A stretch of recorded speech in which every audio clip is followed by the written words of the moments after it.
Bom dia, pessoal! Tudo bem com vocês? Que possamos então iniciar nossa semana na luz do Evangelho segundo o Espiritismo. Capítulo 10: Bem-aventurados os misericordiosos. É o segundo capítulo, então, desse segundo vídeo desse capítulo. Reconciliar-se com os adversários. Na prática do perdão e na prática do bem, de modo geral falando, além de um efeito moral, um efeito também material. A morte, ela não nos libera, não nos livra dos nossos inimigos.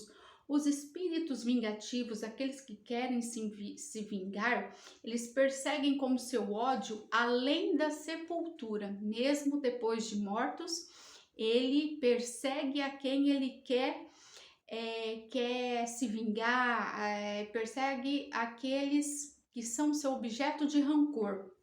Engana-se quem acredita que morreu, acabou, que a raiva, o rancor acabou. Não, o espírito, a pessoa está aqui encarnada, é vingativa, está com raiva e tudo mais, mesmo após a morte, ele continua com esse sentimento. O espírito que está com raiva, que quer se vingar, ele espera aquele a quem ele quer mal, né? Ele espera que aquele a quem ele quer mal esteja encerrado, fechado no seu corpo, estando assim menos livre, né? Ele está no corpo, não tem para onde correr, digamos assim. Então ele está menos livre. E estando menos livre, né? Ele é uma presa mais fácil. É mais fácil para ele atormentar, atingindo nos seus interesses ou nas suas afeições mais caras. Então, quando a pessoa está encerrada, o corpo, o espírito está num corpo, né? Ele fica menos livre. Então, é uma presa mais fácil. É mais fácil para ele poder se vingar. É necessário, então, que vejamos nesse fato a causa da maioria dos casos de obsessão, em especial aqueles que apresentam certa gravidade, como a subjugação e a possessão. O obsediado e o possesso, eles são quase sempre vítimas de uma vingança anterior e provavelmente deram motivo por sua conduta. Então, na verdade, ele não é o inocente, digamos assim, né? Ele deu motivos para que isso acontecesse. Tem alguma coisa que o liga a esse obsessor.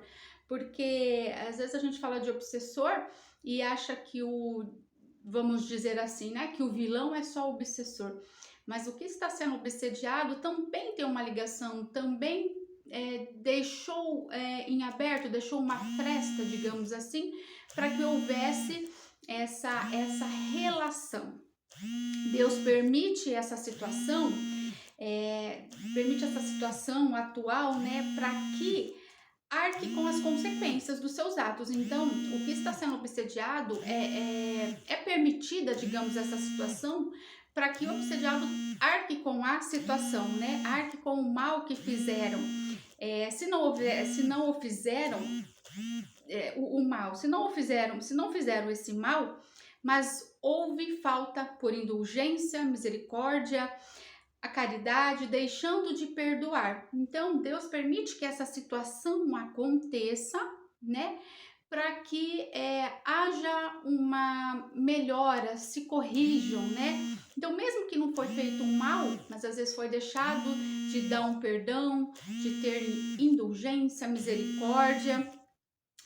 E aí, a gente tem que pensar na tranquilidade futura. Então, se a gente pensar nessa tranquilidade futura, é necessário reparar o mais cedo possível os males que se tenha praticado em relação ao próximo e perdoar os inimigos, né? Porque isso não afeta o hoje, pode ser que afete também, mas vai além, vai no futuro. Então, se eu quero ter uma tranquilidade no futuro, o mais cedo possível, quanto antes que eu perdoe, que eu me reconcilie com o meu próximo, com o meu desafeto, e para eliminar então assim, antes da morte, todos os motivos de desavença, toda causa profunda de animosidade posterior, porque como a gente viu, não acha que morreu, acabou. E aí depois da morte fica ainda mais difícil. Então, em vida, o quanto antes eu resolver os meus desafetos, os meus desentendimentos, mais tranquila será a minha vida futura. Dessa forma, então, você pode fazer de um inimigo encarnado neste mundo um amigo no outro, ou pelo menos ficar de bem, ficar numa de boa causa, né? Então, hoje eu tenho um inimigo aqui, eu fazendo as pazes, eu me reconciliando com ele, eu posso estar fazendo um amigo, ou mesmo que não faça um amigo, né? No outro mundo, mas que pelo menos eu fique de bem, não fique devendo nada, não fique com nenhuma desavença, para que tudo fique mais tranquilo. Deus não deixa o sabor da vingança aquele que souber perdoar. Quando Jesus recomenda que nos reconciliemos o mais cedo possível com o nosso adversário, não quer apenas evitar as discórdias na vida presente, mas também evitar que elas se perpetuem nas existências futuras. E não sairás de lá até que a justiça divina não esteja completamente satisfeita. Então, enquanto eu não cumprir tudo que eu tenho que cumprir, como diz, né? Enquanto não pagar o último ceitil, não vai sair, não vai resolver. Porque Deus é muito justo. Então as coisas têm que andar da forma correta, segundo as leis de Deus. Enquanto isso não acontecer, eu vou ter sempre o meu débito. Enquanto eu tiver o meu débito, eu tenho que quitar esse débito, né? Eu tenho que ficar bem, né? De acordo com a lei de Deus, porque a justiça divina é soberana. Deus é muito justo.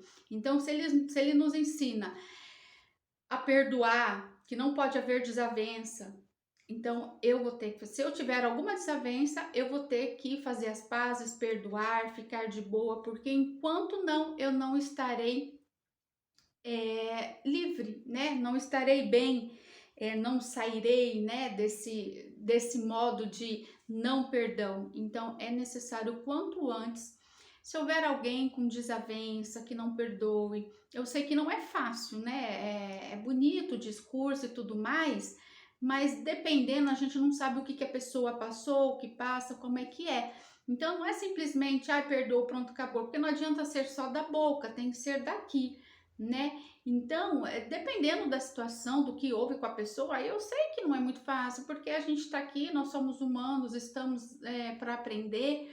Só que o quanto antes você procurar a se voltar para isso, a buscar o entendimento, a buscar trabalhar o quebrantamento, o perdão, é meio que, tipo assim, mesmo que no começo você só fale da boca para fora, mas vai falando isso para isso ficar mais fácil para você, né? Porque você vai falando, é como se fosse limpando.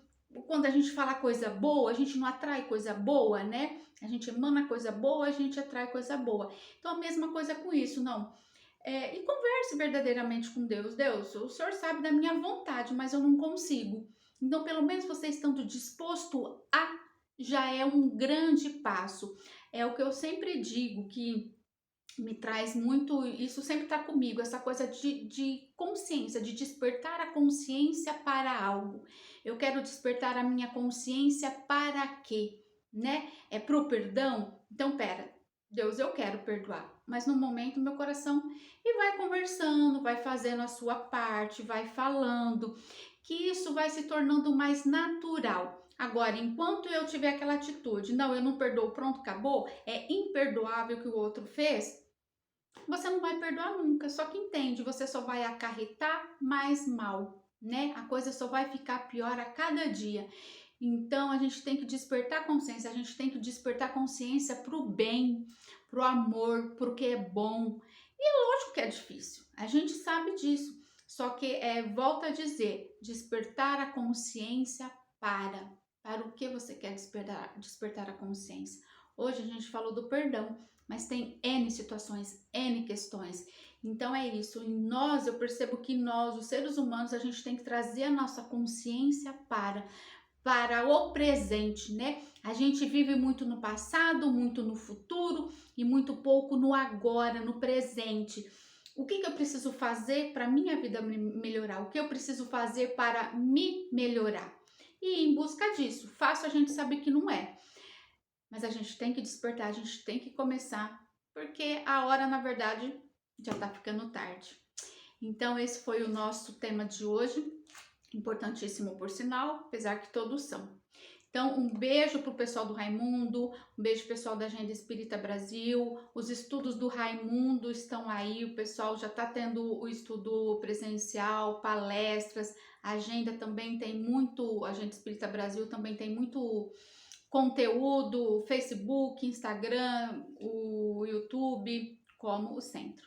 Tá bom? Abençoada seja a vida de vocês, um beijo no seu coração e muita gratidão e um beijo de luz.